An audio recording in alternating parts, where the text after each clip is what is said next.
থকা যোনটো সাহস ভয় এটা আছিল জেবি কলেজৰ ফ্ৰেছাৰ্ছ আৰু জেবি কলেজৰ সৰস্বতী পূজা সেইকেইটা মানিব লাগিব ডিব্ৰুগড় ইউনিভাৰ্চিটিৰ ভাৰ্চিটি উইকত আমাৰ ডিপাৰ্টমেণ্ট ৱাইজত নাটকবিলাক হয় কেইগৰাকীমান বান্ধৱী বা বন্ধু আছে যি মানে এনেকুৱা ধৰণে খুব নিস্বাৰ্থভাৱে মোক হেল্প কৰে লিখা মেলাৰ জৰিয়তে মই জইন হৈ গ'লো এতিয়া ক'ব লাগিব যে সদৌ অসম ছাত্ৰ সন্থাৰ লগত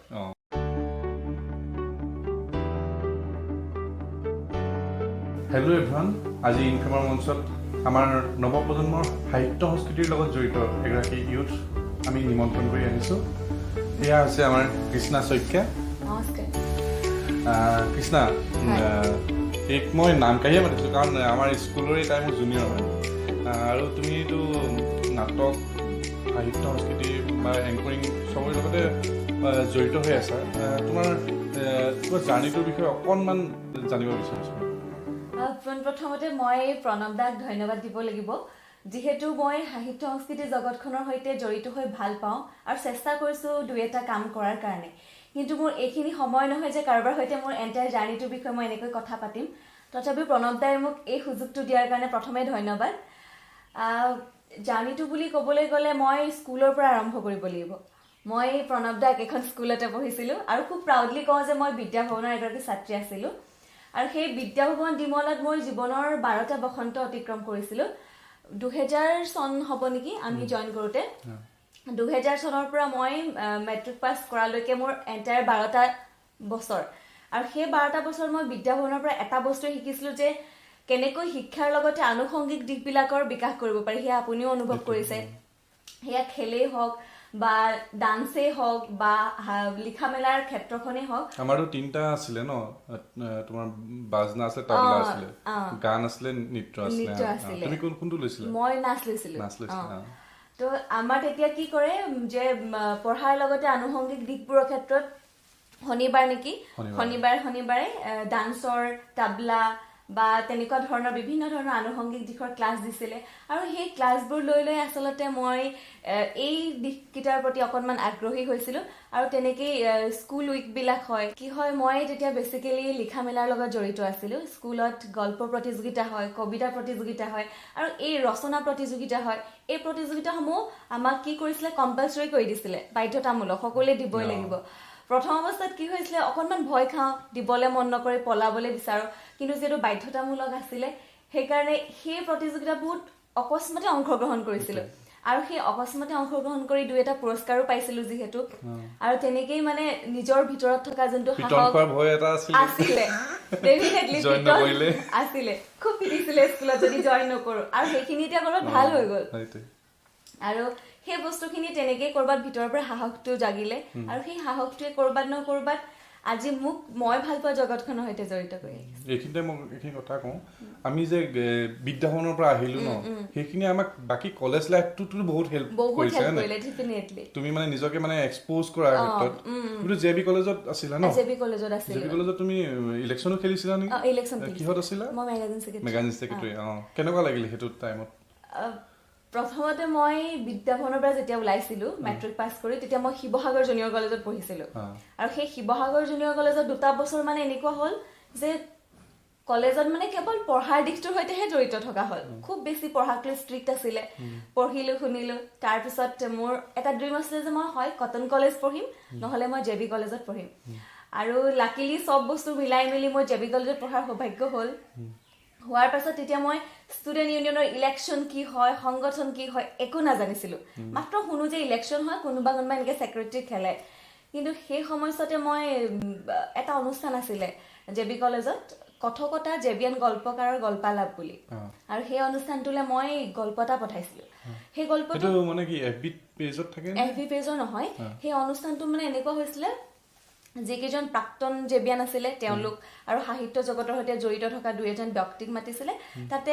কলেজৰ ভিতৰৰ ষ্টুডেণ্টৰ খুব বেছি দুই এটা গল্প তালৈ চিলেক্ট কৰিছিলে আৰু তাৰে 5টা গল্পৰ ভিতৰত মোৰ গল্পটো চিলেক্ট হৈ গ'ল আৰু সেইখিনি সময়ত জেবি কলেজত নতুনকৈ গৈছোঁহে মানে আৰু সেই গল্পটো মানে মোৰ চিলেক্ট হৈ যোৱাটো খুব বেছি ভাল লাগিলে তাৰ পৰা সেই গল্পটো পাঠ কৰিবলৈ অনুষ্ঠানটোলৈ মাতিলে আৰু যেতিয়া গোটেই সন্মুখত বহি আছে মোৰ সাহিত্য জগতৰ যোনখিনি ব্যক্তিক মই এডমায়াৰ মোষ্ট বুলি ভাবোঁ তেওঁলোকৰ সন্মুখত মানে মোৰ গল্প পাঠ কৰাটো বহুত সৌভাগ্যৰ কথা আছিলে আৰু সেই বস্তুখিনিৰ পৰা মই ক'ৰবাত ভাবিলো যে এই জেবি কলেজৰ প্লেটফৰ্মখনে মোক কিবা এটা দিব যদি মই চেষ্টা কৰোঁ আৰু তেনেকৈ মই সেই লিখা মেলাৰ জৰিয়তে মই জইন হৈ গ'লো এতিয়া ক'ব লাগিব যে সদৌ অসম ছাত্ৰ সন্থাৰ লগত আৰু সেই সদৌ অসম ছাত্ৰ সন্থাৰ আছু গোটৰ জেবি কলেজ আছু গোটৰ এগৰাকী সদস্য হ'লো প্ৰথমতে হোৱাৰ পিছত তেওঁলোকৰ যোগেদি মই ছাত্ৰ ৰাজনীতিত ভৰি দিলোঁ আলোচনী সম্পাদক হ'লো আলোচনী সম্পাদক হোৱাৰ পাছত পৰ্যায়ত জেবি কলেজ আছু গোটে মোক সভাপতি হিচাপে দায়িত্ব অৰ্পণ কৰিলে জেবি কলেজ আছু গোটৰ সভাপতি হ'লো তাৰপিছত সেই সভাপতি হোৱাৰ পাছত ক্ৰমান্বয়ে সেই আছু গোটৰ জৰিয়তে বিভিন্ন অনুষ্ঠানবোৰ অনুষ্ঠিত কৰিলো তাত গল্প প্ৰতিযোগিতাই হওক সাহিত্য চৰ্চাই হওক আৰু বিভিন্ন ধৰণৰ ৰাজনৈতিক কাৰ্যকলাপত জড়িত হ'লো আৰু তেতিয়াই আচলতে মোৰ ভিতৰৰ পৰা মই যিখিনি বস্তু বিচাৰো সেই বস্তুখিনি মোৰ ডেভেলপড পেশ্যনটো ডেভেলপড হ'ল মই ভাবিলো যে মই এই জগতখন অকণমান কিবা এটা কৰিব পাৰিম নেকি আৰু তেনেকৈ মই এতিয়া গৈ আছো আৰু নাটকটো নাটক স্কুলৰ পৰা কৰিছিলো যদিও স্কুলত কৰ্মশালাবিলাক হয় তাত অংশগ্ৰহণ কৰোঁ তাত 2-এখন নাটকহে কৰা হয় ইমানো কৰা নহয় তাৰপিছত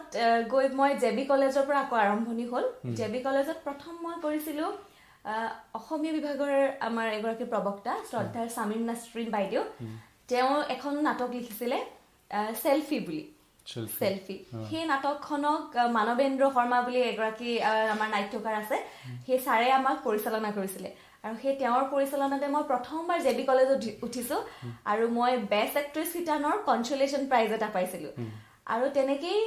সেই যাত্ৰাটো আৰম্ভ হ'ল যে মই নাটক ভাল পাওঁ যিহেতু আৰু নাটকতো কিজানি কৰবাত কিবা এটা কৰিব পাৰিম আৰু ভয়টো আছিলে নে যেতিয়া নাটক জেবি কলেজত কৰিছা ভয় আছিলে ইনফেক্ট মোৰ এনেকুৱা হয় যে এতিয়া যদি মই ষ্টেজত উঠো ষ্টেজ ফিয়াৰটো মোক কমিলে যদিও কৰবাত প্ৰথমে মই নাৰ্ভাছ হওঁ এতিয়া মই কথা পাতি আছো কৰবাত মই নাৰ্ভাছ হৈছো প্ৰথমতে সেইটো হয় ষ্টেজ ফিয়াৰটো প্ৰথম নাটকত আছিলে বহুত আছিলে কিন্তু সেই ষ্টেজ ফিয়াৰটো লৈ পেলাই খুব অপৰিপক্ককে কৰিছিলো নাটকখন কৰিয়ে যিহেতু কৰবাত কিবা এটা সাফল্যতা লাভ কৰিলো তেতিয়াই ভাবিছিলো যে অকণমান যদি চেষ্টা কৰো মেবি নাটকৰ সৈতে জড়িত হ'ব পাৰিম নাটক কৰি আছে এতিয়াও কৰি থকা হয় অলপ দিন গেপ পৰিছে আকৌ কৰিম এনেই নাটকৰ মাজত কেতিয়াবা জমনি কাহিনী কিবা হৈছে নে তোমাৰ ক্ষেত্ৰত জমনি হৈছে কেনেকুৱা মই এটা ইনচিডেণ্ট কম ডিব্ৰুগড় ইউনিভাৰ্চিটিৰ ভাৰ্চিটি উইকত আমাৰ ডিপাৰ্টমেণ্ট ৱাইজত নাটকবিলাক হয় কম্পিটিশ্যন হয় তাতে আমি এখন নাটক কৰিছিলো পৰশুৰাম বুলি আৰু সেই পৰশুৰামত মোৰ চৰিত্ৰটো আছিলে মাকৰ চৰিত্ৰ সেই নাটকখন আমি প্ৰেক্টিচ কৰি থকাৰ 3 দিনৰ পাছত মানে চিনিয়ৰে আমাক যি কয় ধৰক তেওঁলোকৰ মতে নাটকবিলাক আমি কৰিব লগা হয় সেই নাটকখন কিবা এটা কাৰণে চেঞ্জ কৰিলে কেৰেক্টাৰ বঢ়াব লগা হ'ল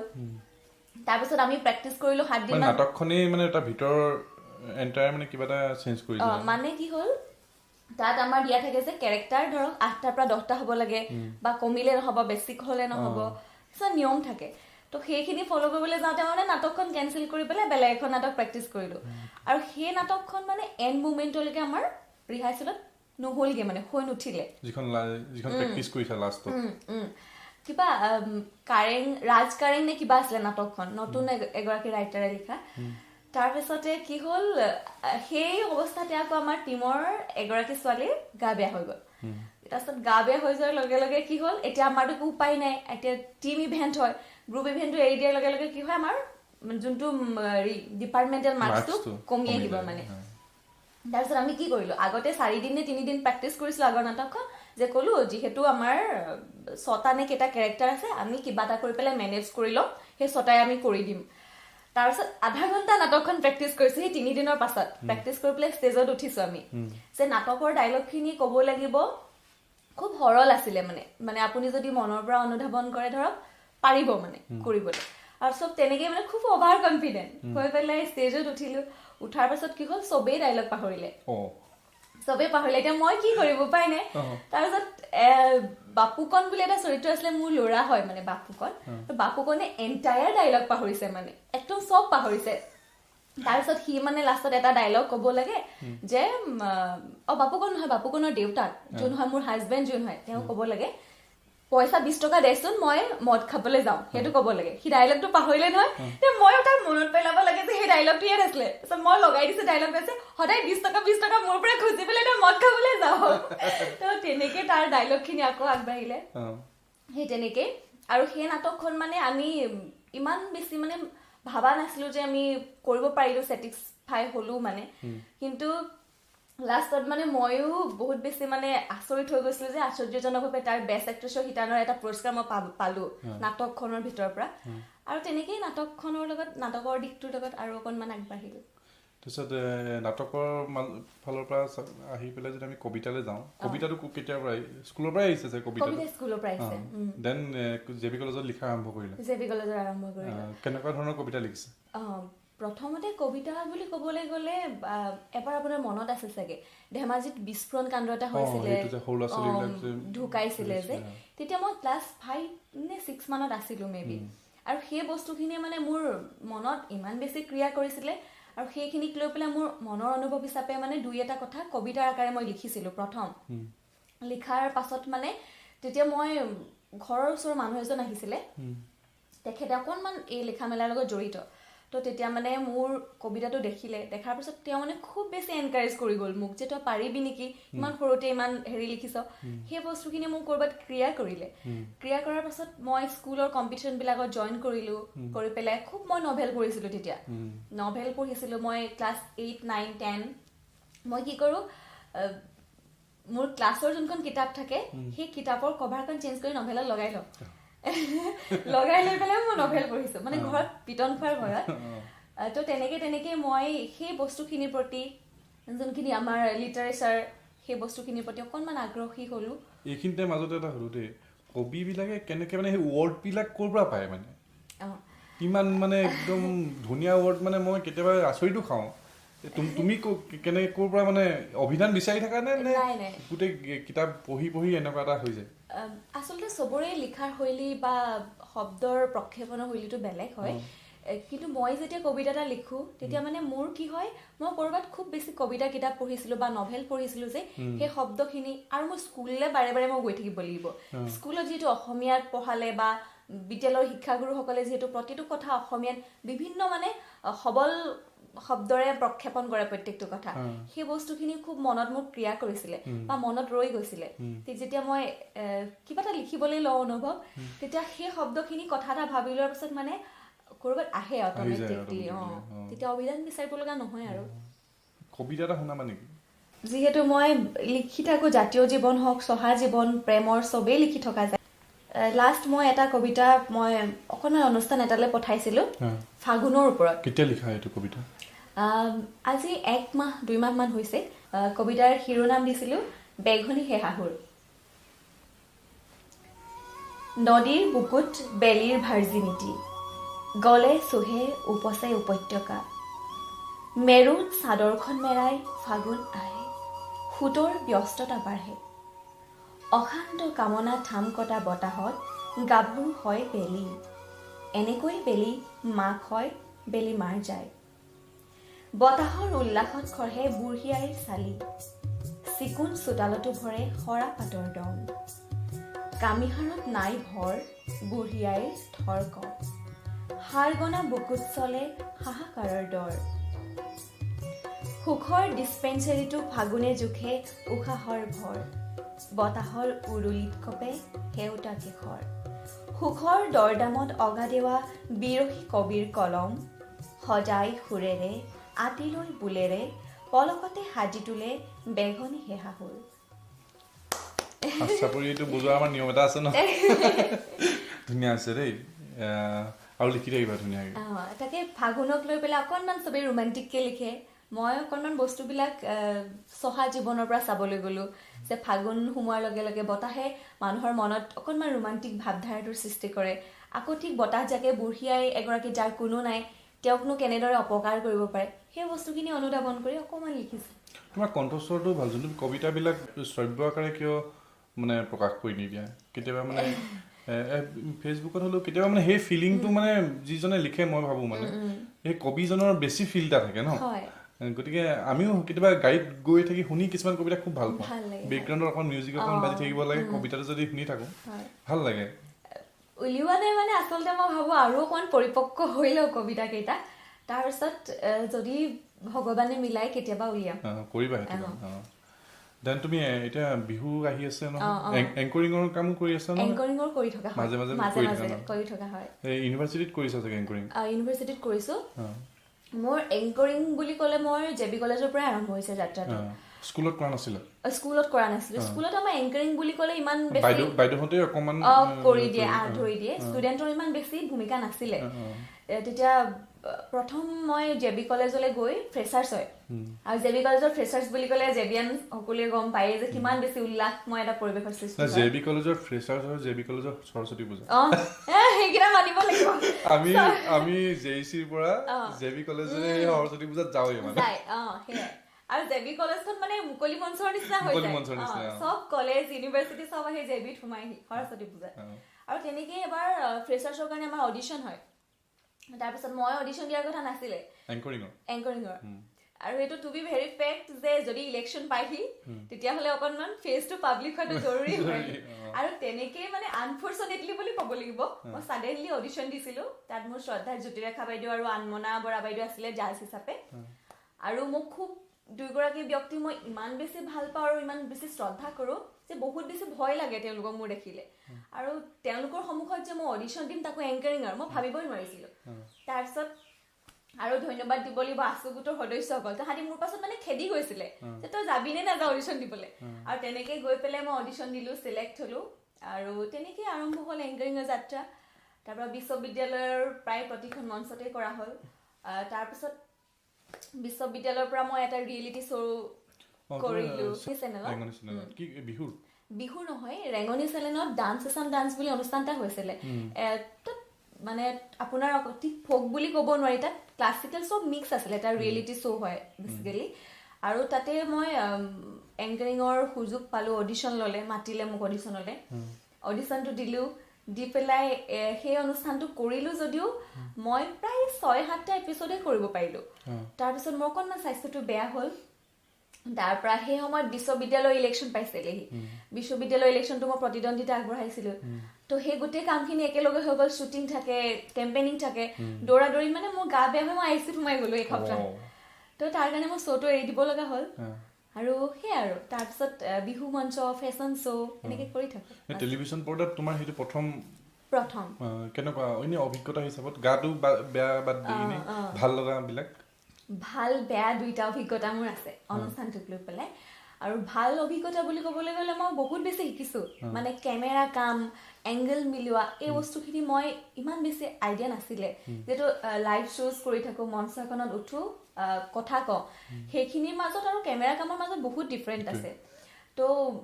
কিছুমান কথা অকণমান সংযম কৰিব লগা হয় ফূৰ্তি উল্লাস ক'ৰবাত কমিও যায় কেমেৰা সন্মুখত তো সেই গোটেই বস্তুখিনি শিকিলোঁ টিম ৱৰ্ক কি হয় সেই বস্তুটো শিকিলোঁ তাৰপিছত কষ্ট কিন্তু সাংঘাতিক হয়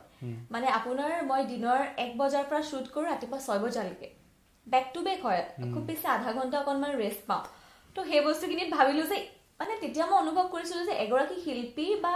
এগৰাকী আৰ্টিষ্ট আজি যে মানুহৰ আগত আৰ্টিষ্ট হৈ থাকে তাৰ আঁৰত কিমান সংগ্ৰাম থাকে আমি এটা 5 মিনিটৰ ভিডিঅ' 3 মিনিটৰ ভিডিঅ' দেখি মানুহক খুব বেছি জাজ কৰি দিওঁ কিন্তু তাৰ আঁৰৰ বস্তুখিনি আমি নাচাওঁ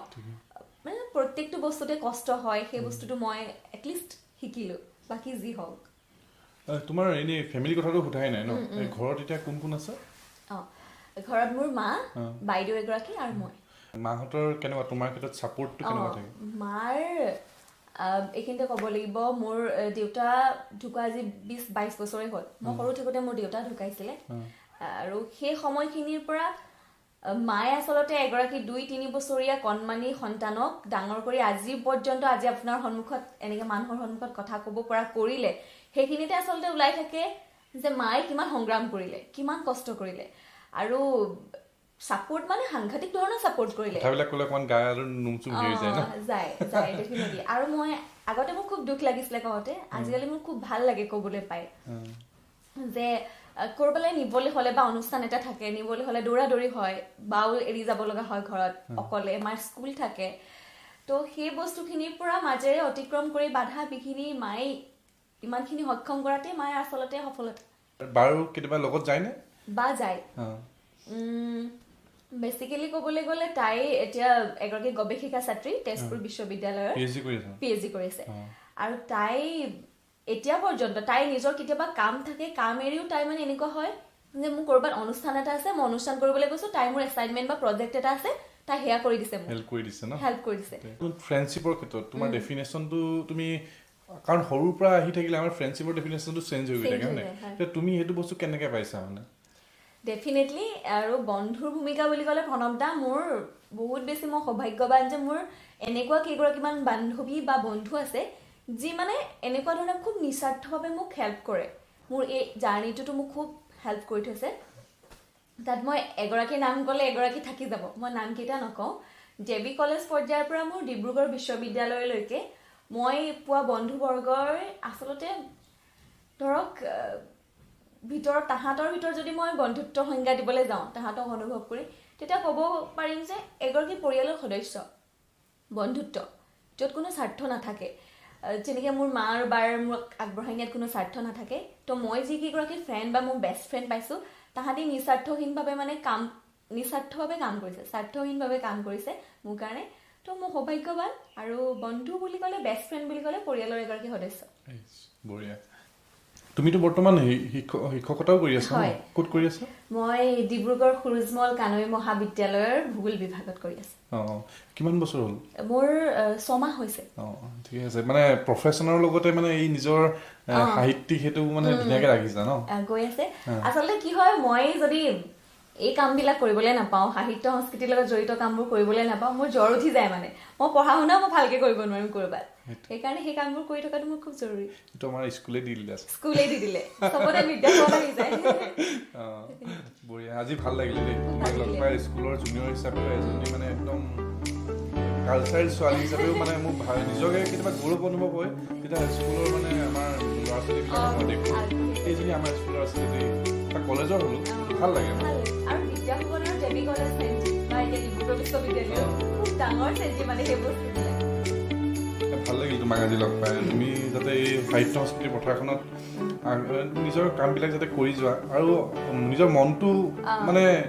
যিমানেই মানে ফূৰ্তি হৈ থাকে মানুহে কামবিলাক সিমানেই কৰিবলৈ পাৰে ন আৰু আমাৰ প্ৰফেশ্যনৰ লগত এই মানে যিটো আমাৰ নিজৰ ভাল পোৱা কামবিলাক সেইবিলাকে মানে আমাৰ বয়সটো চাগে আৰু বেছি ডেকা কৰি আৰু এইখিনিতে ক'ব লাগিব প্ৰণৱদা এগৰাকী অভিযন্তা হৈ এই প্ৰফেশ্যনখিনি ইমান ধুনীয়াকৈ ধৰি ৰাখিছে তাৰ বাবেও তেখেতক অত্যন্ত ধন্যবাদ ঠিক আছে ইনফেমৰ মঞ্চৰ পৰা আজি আমি কৃষ্ণাক বিদায় দিছোঁ আকৌ আমি লগ পাম ধন্যবাদ